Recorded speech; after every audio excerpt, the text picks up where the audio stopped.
Anh ta đã ôn gọn vào tay.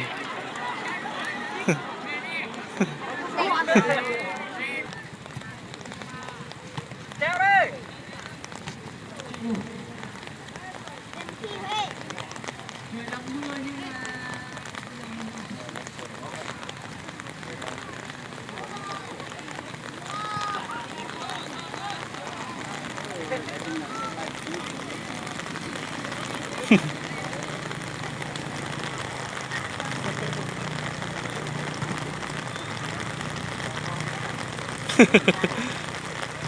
Đi sẽ đây.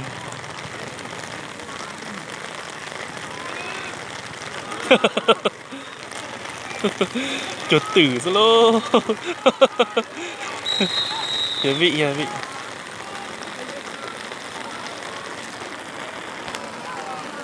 Cậu nào với thể lực thể hình to cao, người có kiểu đang có bóng. Hành chỉ luôn đấy, có phải rong nhà làm gì mà có làm vần.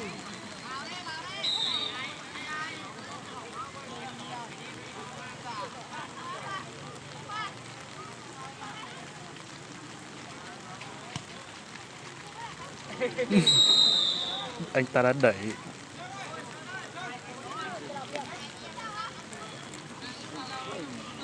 Đã phản lên cho đội công an.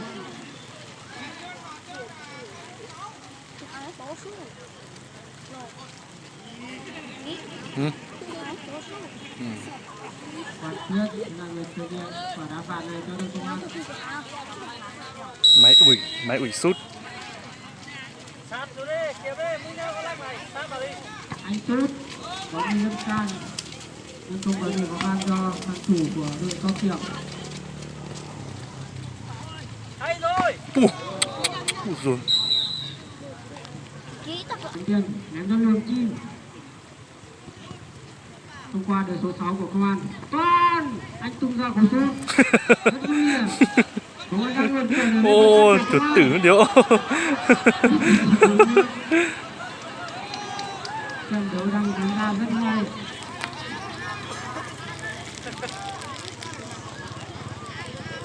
Gần như là bóng chỉ lan trên phần sân của đội công an. Đừng luôn đi.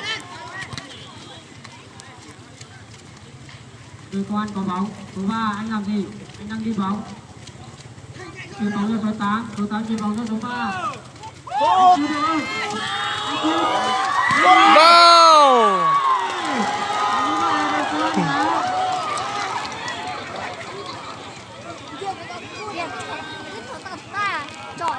Tá plạ.